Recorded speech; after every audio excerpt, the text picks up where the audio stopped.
In this practical, we will learn about the excretory waste, excretory system, role of excretory system to maintain the homeostasis of animal, different excretory organs that are found in different invertebrates, pathways for the formation of excretory waste in the animal body. First of all, we will see what is the excretory system. Excretory system basically एक passive biological process है जो use होता है waste formation के लिए, और उस waste में मोस्टली क्या होते हैं, टॉक्सिन्स होते हैं और एक्स्ट्रा सॉल्ट होता है, एक्स्ट्रा आपके पास वाटर होता है जो एक्सक्रीटरी वेस्ट में मौजूद होता है और उसको जो है बॉडी से बाहर रिमूव किया जाता है। एक्सक्रीटरी सिस्टम की क्या इम्पोर्टेंस है एनिमल की बॉडी के अंदर, उसमें यह है कि इसको हम एक एग्जांपल के थ्रू समझते हैं। फॉर एग्जांपल, अगर कोई ग्रीन टी जो है वो बनाता है और उसमें वो क्या करते हैं, लीव्स को स्टेन कर लेते हैं और जो उसका लिक्विड पार्ट है उसको इनटेक करते हैं। इसी तरह एनिमल की बॉडी के अंदर भी हम लिक्विड भी इनटेक करते हैं, सॉलिड भी इनटेक करते हैं, लेकिन जितने भी कंपाउंड्स हैं, जितने भी न्यूट्रिएंट्स हैं, सारे एनिमल की बॉडी के अंदर जो हैं वो रिक्वायर्ड नहीं होते या इम्पॉर्टेंट नहीं होते हर सेल के लिए। तो जो भी एक्स्ट्रा आपके पास न्यूट्रिएंट्स होते हैं, either in the form of metals, heavy metals और डिफरेंट मेटाबोलाइट्स ऑफ ड्रग्स हो सकते हैं, डिफरेंट सॉल्ट्स हो सकते हैं, वो सारे बॉडी से रिमूव होने चाहिए। तो उनके रिमूवल के लिए एनिमल के अंदर एक सिस्टम मौजूद होता है जिसे हम एक्सक्रीटरी सिस्टम कहते हैं। एक्सक्रीटरी सिस्टम की फिर इम्पोर्टेंस क्या है कि ये मेंटेन करता है लेवल सॉल्ट्स का, वाटर का एनिमल बॉडी के अंदर। उसके अलावा ये रिमूव करता है जितने भी एक्स्ट्रा आपके पास मेटाबोलाइट्स हैं, टॉक्सिन्स हैं, मिनरल्स हैं एनिमल की बॉडी से, और ये पीएच का जो लेवल है वो भी मेंटेन करता है एनिमल की बॉडी के अंदर। अब हम देखेंगे कि एक्सक्रीटरी सिस्टम जो है इन्वर्टिब्रेट्स में वो कितनी तरह के होते हैं और कौन कौन से एक्सक्रीटरी ऑर्गन्स इन्वर्टिब्रेट्स के अंदर मौजूद होते हैं। इन्वर्टिब्रेट्स बेसिकली क्या हैं, एक ऐसे एनिमल्स हैं जिनके अंदर बैकबोन मौजूद नहीं होती। ये मोस्टली लोअर एनिमल्स की कैटेगरी में आते हैं। एवोल्यूशनरी पॉइंट ऑफ व्यू से देखा जाए तो एनिमल किंगडम के अंदर सबसे पहले जिनकी एवोल्यूशन हुई वो आपके पास इन्वर्टिब्रेट्स हैं। अब इन्वर्टिब्रेट्स का जो एक्सक्रीटरी सिस्टम है वो क्या होता है, बाकी एनिमल्स की तरह होता है।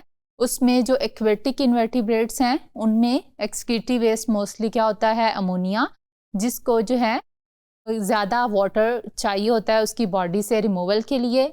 और जो आपके पास टेरेस्ट्रियल इन्वर्टिब्रेट्स हैं उसमें एक्सक्रीटरी वेस्ट होता है यूरिक एसिड। यूरिक एसिड के रिमूवल के लिए बहुत कम जो है अमाउंट रिक्वायर्ड है वाटर की। अब जो इक्वेटिक इन्वर्टिब्रेट्स हैं उसकी भी फर्दर दो कैटेगरीज आती हैं आपके पास, एक है मेरीन इन्वर्टिब्रेट्स और दूसरे हैं फ्रेश वाटर इन्वर्टिब्रेट्स।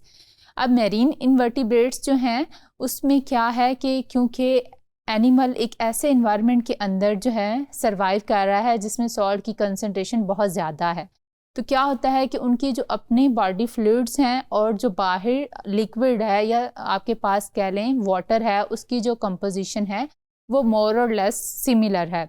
तो जो यूरिन प्रोड्यूस होगा वो आइसोटोनिक यूरिन होगा। आइसोटोनिक यूरिन मींस कि जो भी एनिमल की बॉडी फ्लूइड की कंपोजिशन है वही उस यूरिन की होगी, और वो जो यूरिन है उसकी जो कंपोजिशन है वही जो वाटर है उसकी कंपोजिशन सिमिलर होगी, एक्सेप्ट ये कि जो पोटाशियम है वो यूरिन में कम होगा और जो मैग्नीशियम है वो ज़्यादा होगा। जबकि अगर हम बात करें फ्रेश वाटर इन्वर्टिब्रेट्स की तो वो एक ऐसे इन्वायरमेंट के अंदर हैं जहाँ पे जो उनके बॉडी फ्लूइड है वहाँ पे सॉल्ट की कंसंट्रेशन ज़्यादा है, बाहर जो है वो कम है। तो उसको सेफ रखने के लिए सॉल्ट्स को जो एनिमल है वो हाइपोटोनिक यूरिन प्रोड्यूस करता है, यानी कि जो सॉल्ट हैं वो उस यूरिन में जो है उनकी कंसंट्रेशन कम है, जबकि जो एनिमल की बॉडी है उसमें जो यूरिन है उसमें जो सॉल्ट हैं उनकी जो है वो कंसंट्रेशन ज़्यादा है।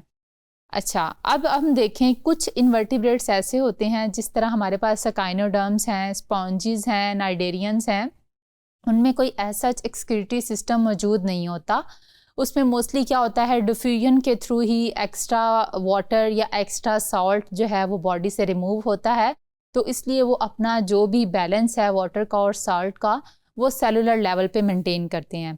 जबकि अगर हम बाकी इन्वर्टिब्रेट्स की बात करें, जिस तरह फ्लैटवर्म्स हैं, एनिलिड्स हैं, मोलस्कन्स हैं, आर्थ्रोपोड्स हैं, उसमें अगर हम देखें और प्रोटोजोन्स किंगडम है, तो 5 मेन जो टाइप्स हैं हमें मिलती हैं एक्सक्रीटरी आप कह लें ऑर्गन्स की। उसमें जो हैं कंट्रक्टाइल वैक्यूल्स हैं आपके पास, नेफ्रीडियम है, रीनल ग्लैंड्स हैं, कॉक्सल ग्लैंड्स हैं और मालिपीजियन ट्यूब्यूल्स हैं। अब हम वन बाय वन देखेंगे कि ये एक्सक्रीटरी ऑर्गन किन किन इन्वर्टिब्रेट एनिमल के अंदर मौजूद होते हैं और इसमें जो है वो अपना फंक्शन किस तरह परफॉर्म करते हैं, किस तरह से एक्सक्रीटरी वेस्ट को बॉडी से रिमूव करते हैं। सबसे पहले हम देखेंगे contractile vacuole. Contractile vacuole basically क्या है, आपके पास एक सैक लाइक ऑर्गेनेली है और जो है अपने अंदर जो वाटर इनटेक करता है और उसको जो है बॉडी से बाहर रिमूव करता है। ये मोस्टली क्या है, ये होता है प्रोटोजोन्स के अंदर, जिसमें हमारे पास हैं ये यूग्लिना के अंदर जो है कंट्रक्टाइल वैक्यूल आप यहाँ पे जो है वो देख सकते हैं। ये इसमें कंट्रक्टाइल वैक्यूल है, ये सर्कुलर पार्ट है, ठीक है, और ये इसकी जो है वो रेडिएटिंग केनाल्स हैं जिसके थ्रू जो वाटर है वो एंटर होगा इस कंट्रक्टाइल वैक्यूल के अंदर। इसी तरह हमारे पास अमीबा है, उसमें क्या होता है सर्कुलर शेप का ये कंट्रक्टाइल वैक्यूल होता है और इसमें जो है एक्स्ट्रा वाटर या जो भी सॉल्ट्स हैं वो इसके अंदर आते हैं और ये जो है वो बॉडी से बाहर, एनिमल की बॉडी से बाहर जो है वो रिमूव कर दिए जाते हैं। अब बेसिकली हम देखेंगे कि किस तरह से कंट्रक्टाइल वैक्यूल के अंदर वाटर आता है और वो रिमूव किस तरह होता है। सबसे पहले होता क्या है कि यहाँ पे ये रेडिएटिंग कैनाल्स हैं, इसमें क्या होगा वाटर जो है, जो भी एनिमल की बॉडी है, ये साइटोप्लाज्म है, इसके थ्रू जो है वाटर वो इन कैनाल्स के अंदर आएगा और फिर इन कैनाल से होता हुआ यहाँ पे ये जो कंट्रक्टाइल वैक्यूल है इसके अंदर जाएगा।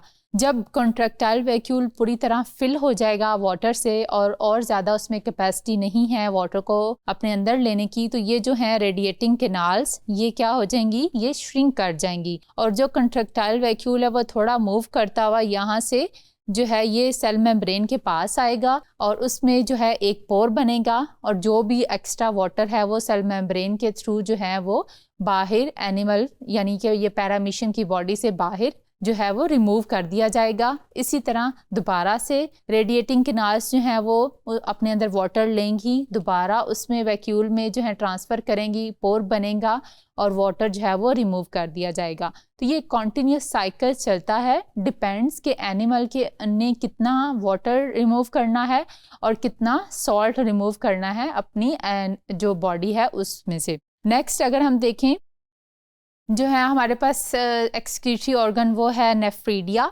नेफ्रीडिया बेसिकली क्या है, आप कह सकते हैं ये मोस्टली जो है ट्यूबुलर लाइक एक्सक्रीटरी स्ट्रक्चर है जो इन्वर्टिब्रेट्स, जो एंशिएंट इन्वर्टिब्रेट्स है उनके अंदर मौजूद था। अब जो नेफ्रीडिया है बेस्ड ऑन द स्ट्रक्चर और कम्प्लेक्सिटी ऑफ द स्ट्रक्चर, उसकी दो टाइप्स हैं हमारे पास। एक हमारे पास है प्रोटोनेफ्रीडिया। प्रोटोनेफ्रीडिया जो है ये मोस्टली फ्लैट वर्म्स के अंदर होता है या ये रोटीफर्ड्स जो हैं रिबन लाइक वर्म्स हैं उनके अंदर है, जो एवोल्यूशनरी पॉइंट ऑफ व्यू से फर्स्ट एनिमल्स जो हैं वो एवॉल्व हुए हैं। नेक्स्ट आपके पास है मेटानेफ्रीडिया और मेटानेफ्रीडिया मोस्टली जो है वो होता है अर्थवर्म्स के अंदर, फाइलम एनिमिलिडा के जितने भी आपके पास एनिमल्स हैं उनके अंदर मेटानेफ्रीडिया मौजूद होता है। देन हम देखेंगे कि प्रोटोनेफ्रीडिया जो है वो है क्या और वो अपना फंक्शन किस तरह परफॉर्म करता है। ये सिंपलेस्ट फॉर्म है एक्सक्रीटरी सिस्टम की जो एनिमल के अंदर जो है वो डेवलप हुई है और इसको हम इसके स्ट्रक्चर से देखेंगे कि उसके अंदर क्या क्या मौजूद होता है और किस तरह जो है एक्सक्रीटरी वेस्ट उसमें बनता है और किस तरह वो बॉडी से रिमूव होता है। अगर हम इसके स्ट्रक्चर को देखें यहाँ पे, तो यहाँ पे क्या है, ये सीलिया होते हैं। सबसे पहले ये जो स्ट्रक्चर आपको नज़र आ रहा है ये प्लेन एरिया है। प्लेन एरिया के अंदर जो ट्यूब्यूल लाइक स्ट्रक्चर आपको नज़र आ रहे हैं वो हैं फ्लेम सेल्स। फ्लेम सेल्स के अंदर आप देख सकते हैं ये क्या है, स्लिट्स मौजूद हैं और नैरो ट्यूब्यूल आप कह सकते हैं इसे, और उन स्लिट्स के साथ क्या मौजूद होते हैं, छोटे छोटे इस तरह थ्रेड लाइक स्ट्रक्चर्स होते हैं जिन्हें हम सीलिया कहते हैं। अब होता क्या है कि ये सीलिया बीट करते हैं यानी ये मूव करते हैं, तो इनकी बीटिंग से जो भी एक्स्ट्रा वाटर है वो इन ट्यूब्यूल्स के अंदर आता है। यहाँ पे वाटर जो है इन ट्यूब्यूल्स के अंदर आता है और इन ट्यूब्यूल से होता हुआ यहाँ पे मेन जो डक्ट है, आप इसे नेफ्रीडियल डक्ट कह सकते हैं, उसमें जाता है और उस डक्ट से होता हुआ ये नेफ्रीडियोपोर के थ्रू जो है एनिमल की बॉडी से रिमूव हो जाता है। इस तरह जो है अगर हम देखें मेटानेफ्रीडिया, ये मोस्टली अर्थवर्म्स के अंदर मौजूद होते हैं और इसके स्ट्रक्चर में अगर हम देखें तो क्या होता है, सबसे पहले एक ओपनिंग होती है जिसे हम नेफ्रोस्टोम कहते हैं यहाँ पे। उसके बाद नेफ्रोस्टोम लीड करती है एक वेरी क्वाइल्ड ट्यूब्यूल को। तो यहाँ पे ये जो है इसकी नेफ्रीडियो ट्यूब्यूल्स मौजूद होती हैं और यहाँ पे ये जो नेफ्रीडियो ट्यूब्यूल्स है ये अपना जो भी एक्सक्रीटिव वेस्ट है वो बाहर जो है वो रिमूव करते हैं through a pore that is called nephridiopore. अब इसमें किस तरह से वेस्ट जो है वो रिमूव होता है वो हम देखेंगे। सबसे पहले आप देखें कि मेटानेफ्रीडिया के स्ट्रक्चर के अंदर आपको यहाँ क्या नज़र आ रहे हैं, वेरी स्मॉल सीलिया नज़र आ रहे हैं आपको। अब ये सीलिया क्या करते हैं, सेप्टम है यहाँ पे, सिलोमिक फ्लूइड मौजूद है, ये सीलिया यहाँ बीट करते हैं। जब ये बीट करते हैं तो जो आपके पास ओपनिंग है जिसे हम नेफ्रोस्टोम कहते हैं, वहाँ पे जो भी आपके पास एक्सेस वाटर है और उसके अंदर जो भी सॉल्ट मौजूद हैं वो सारे यहाँ पे आ जाएंगे। उसके बाद क्या होगा कि जो भी वाटर सॉल्ट है उसका जो भी कम्बिनेशन है वो मूव करेगा ट्यूब्यूल में और ये सिलिएटेड ट्यूब्यूल है यहाँ पे मूव करेगा। यहाँ से होता हुआ ये जाएगा नॉन सिलिएटेड, ये जो आपको नज़र आ रही हैं नॉन सिलिएटेड ट्यूब्यूल में। नॉन सिलिएटेड ट्यूब्यूल में ये जाएगा एक स्टोरेज ट्यूब में, मस्कुलर ट्यूब होती है जिसे हम ब्लैडर कहते हैं यहाँ पे, और ब्लैडर से होता हुआ ये जाएगा नेफ्रीडियोपोर के थ्रू एनिमल की बॉडी से बाहर चला जाएगा। ये तो आपके पास है मेटानेफ्रीडिया, किस तरह से वो अपना जो है एक्सक्रीटिव वेस्ट बनाते हैं और बॉडी से रिमूव करते हैं। नेक्स्ट आपके पास हैं आर्थ्रोपोड्स के अंदर एक्सक्रीटरी स्ट्रक्चर्स जो मोस्टली क्या हैं, कॉक्सल ग्लैंड्स हैं और ये एक्वेटिक यानी कि जो वाटर में आर्थ्रोपोड्स होते हैं उनके अंदर कॉक्सल ग्लैंड्स मौजूद होते हैं। अब कॉक्सल ग्लैंड्स बेसिकली होते कहाँ पे हैं, यहाँ पे जैसा कि स्ट्रक्चर में आप देख सकते हैं, यहाँ पे ये क्या है, ये लेग है एनिमल की और उसकी बिल्कुल बेस पे ये जो है ये कॉक्सल ग्लैंड्स मौजूद हैं। कॉक्सल ग्लैंड्स के अगर हम स्ट्रक्चर को देखें तो मोस्टली उसमें क्या है, उसमें ट्यूबुलर सा स्ट्रक्चर है और वो डिफरेंट रीजन्स में डिवाइड है और हर रीजन को हमने एक डिफरेंट जो है नेम दिया हुआ है। सबसे पहले ये जो कॉक्सल ग्लैंड हैं ये जो भी स्केलेटन है, हाइड्रोस्टेटिक स्केलेटन है या स्लोमिक फ्लूइड है उससे अंदर ओपन होता है, सैक लाइक स्ट्रक्चर होता है जिसे हम सिक्यूल कहते हैं और वो जो है एक बड़ी सर्कुलर शेप जो है आप कह लें सैक में ओपन होता है जिसे लिबायरिंथ का नाम दिया जाता है। और लिबायरिंथ से कुछ आपके पास आर्थ्रोपोड्स जो हैं, जिस तरह आपके पास क्रैब्स हैं या आपके पास जो है लॉबस्टर्स हैं, उसमें ट्यूब्यूल मौजूद नहीं होती और लिबायरिंथ में जो भी फ्लूइड आता है वो डायरेक्ट इस ब्लैडर में चला जाता है। जबकि कुछ आपके पास आर्थ्रोपोड्स ऐसे होते हैं जैसे कि क्रे फिशेस हैं, उसमें क्या होता है कि जो भी फ्लूइड यहाँ पे है वो पहले जाता है एक ट्यूब्यूल के अंदर और ट्यूब्यूल से वो जाता है ब्लैडर के अंदर और ये जो ब्लैडर है यहाँ पे एक आप कह लें छोटी सी ओपनिंग बनी होती है, इसके थ्रू जो है वो जो भी वेस्ट उसमें आया है कॉक्सल ग्लैंड्स में उसके थ्रू जो है ये बाहर उसको रिमूव कर देता है। नेक्स्ट अगर हम देखें एक्सक्रीटरी सिस्टम मुलस्कन्स का, मुलस्कन्स मोस्टली वाटर लिविंग होते हैं जबकि कुछ आपके पास ऐसे होते हैं जो लैंड के ऊपर मौजूद होते हैं, फॉर एग्जांपल लैंड स्नेल्स। ये जो हमारे पास स्ट्रक्चर पिक्चर में नज़र आ रहा है ये है असल में फ्रेश वाटर मसल और उसका विजरल मैस जो है उसकी इंटरनल एनाटमी आपको जो है दिखाई दे रही है। मुलस्कन्स के अंदर नेफ्रीडिया या आप इसे रीनल ग्लैंड्स कह लें मौजूद होते हैं। यहाँ पे ये ट्यूबुलर लाइक स्ट्रक्चर है, इसे हम नेफ्रीडियम कहते हैं, सिंगल है, अगर मल्टीपल हो तो उसे हम नेफ्रीडिया कहते हैं। यहाँ पे क्या होता है और यहाँ बिल्कुल क्या है मौजूद है, हार्ट के पास ये स्ट्रक्चर मौजूद है। तो जो भी स्लोमिक फ्लूइड है या जो भी ब्लड है वो क्या होगा इस नेफ्रीडियम से पास होगा और इस नेफ्रीडियम में जो भी एक्स्ट्रा वाटर है और सॉल्ट है वो इसके अंदर चला जाएगा और इस तरह जो है जो भी ब्लड है वो फिल्टर हो जाएगा, जो भी उसमें एक्स्ट्रा सॉल्ट और वाटर हैं या एक्स्ट्रा न्यूट्रिएंट्स हैं वो इसमें फ़िल्टर होंगे और ये नेफ्रीडियम नेफ्रीडियोपोर के थ्रू या आप कह लें जो मेंटल कैविटी का एंड है वहाँ पे एक पोर मौजूद होता है उसके थ्रू जो है वो वेस्ट बाहर रिमूव कर दिया जाता है। सबसे लास्ट जो है हमारे पास एक्सक्रीटरी ऑर्गन जो हम इन्वर्टिब्रेट्स में स्टडी कर रहे हैं वो है मालिपीजियन ट्यूब्यूल्स, जो कि मौजूद होती हैं मेनली इंसेक्ट्स में और वो भी कॉकरोच के अंदर, और ये हनी बीज में और एंड्स में भी मौजूद होती हैं, वेस्प में भी मौजूद होती हैं मालिपीजियन ट्यूब्यूल्स। मालिपीजियन ट्यूब्यूल्स असल में हैं क्या? ब्लाइंड एंड हैं, ट्यूब्स हैं, ब्लाइंड एंड ट्यूब्स हैं, जो कहाँ मौजूद होती हैं? एनिमल की या कॉकरोच की मिड गट और हाइंड गट के बिल्कुल सेंटर में।